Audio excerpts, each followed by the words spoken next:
Welcome to English Learning Podcast Throw Science. Have you ever been somewhere totally new? Maybe meeting someone for the very first time, or hearing a story you definitely haven't heard, and yet you get this really weird, striking feeling of familiarity. Yeah, like I've been here before. Exactly.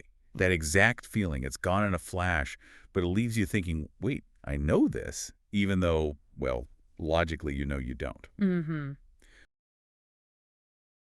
Today, we're jumping into that really fascinating, kind of mysterious thing, déjà vu. That French term, right? Already seen. Precisely. And it's one of the brain's most common quirks, but also one we understand surprisingly little about, relatively speaking. Right. So our mission today is to unpack what science can tell us about this feeling. It's so brief, just seconds, usually. But the impression is so strong, isn't it? Totally. So we're going to explore the main theories, help you understand why it might happen, and maybe what it shows about, our own brains. Yeah, it gets quite intriguing when you dig into it. Okay, so let's just be clear. Déjà vu, that core feeling, Mm-hmm. a current moment feels like you've lived it. That's the essence. It's fleeting, like you said. Gone quickly. But the impact, that sort of been there, done that vibe, is super strong. It really is. It's not quite a memory. More like the feeling of a memory, but without the specifics. Which is strange in itself. It is, and it immediately flags how complex our memory systems must be. One of the leading theories dives right into that. Okay. Memory systems. So like short-term and long-term memory. Exactly. You've got short-term, holds things briefly right now. Yeah. And long-term, where we store experiences, facts for later. Right. Well, this theory suggests déjà vu might be a kind of glitch, a timing error. A glitch. How so?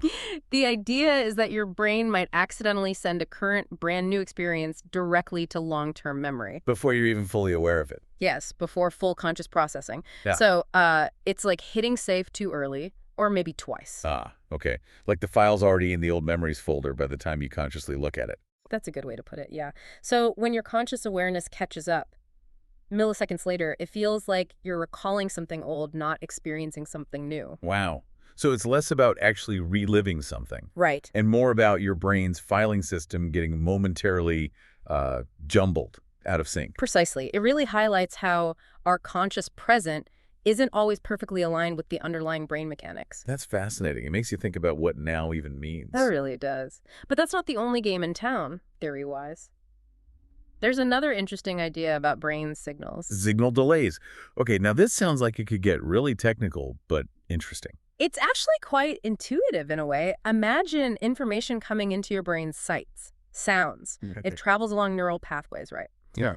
Well, what if there are slightly different paths for the same information? Like parallel roads. Sort of, yeah. And what if the signal on one path is just fractionally delayed? We're talking milliseconds. Okay, so tiny delay on one route.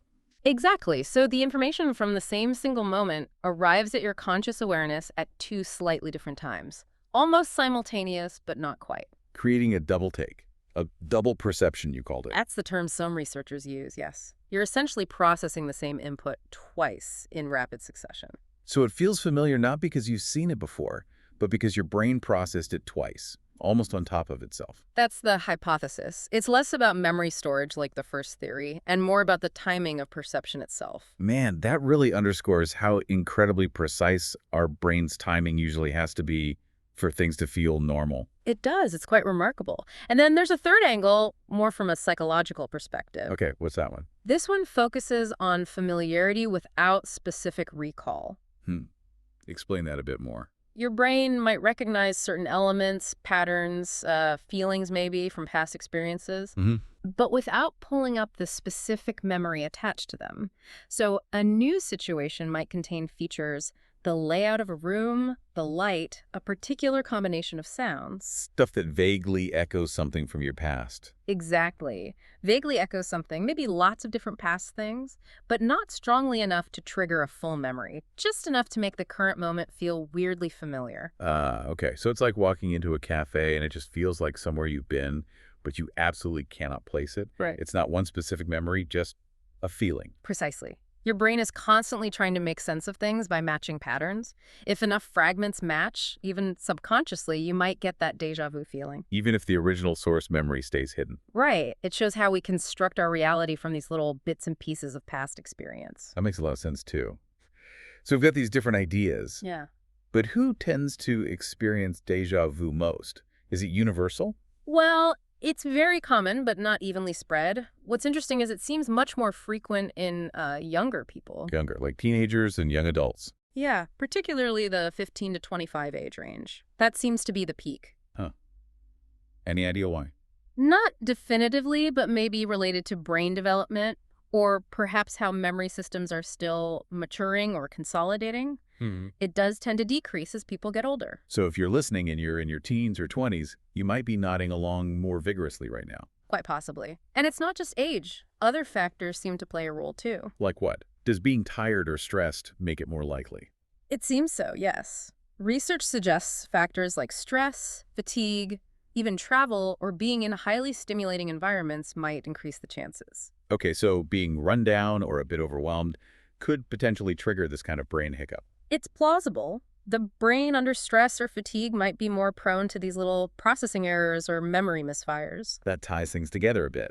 Now, scientifically, how do researchers actually study this? It's so fleeting and unpredictable for most people. That's a major challenge. But one really valuable window comes from studying people with certain types of epilepsy. Ah, right.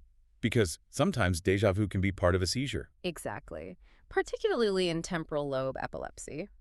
For these individuals, déjà vu isn't just a fleeting feeling. It can be a recurring symptom, sometimes signaling the start of a seizure. And I guess observing that gives scientists clues about the brain regions involved. Precisely. The temporal lobe is heavily involved in memory formation and processing.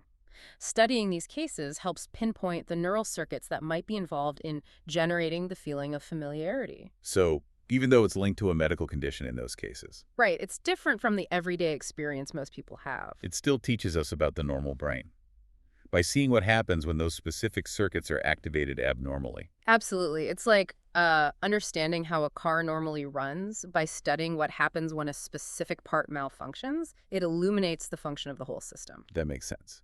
So putting it all together, for most of us, this déjà vu thing is, well, it's weird. Maybe a bit unsettling sometimes, but ultimately harmless, just a quirk. Generally, yes. For the vast majority of people, it's just a fascinating, harmless quirk of brain function. And studying it, even though it's tricky, helps chip away at understanding the bigger picture of memory, perception, and consciousness. Okay, so let's recap quickly. We've talked about déjà vu, that weird, already seen feeling. Yeah, very brief but strong. And then theories range from memory filing glitches Like hitting save too early. to tiny signal delays in the brain. Creating a double perception. And also this idea of familiarity based on unrecognized patterns from our past. Right, feeling familiar without knowing exactly why. And we know it's common, especially when younger, and maybe linked to things like stress or fatigue. And that studying epilepsy gives us some real clues. It all points to the amazing complexity and occasional strangeness of how our brains work. Absolutely. So for most of you listening, remember, it's likely just a normal, if odd, brain thing. Nothing to worry about. The little window into the wiring. Yeah. Which leads to a final thought to maybe ponder.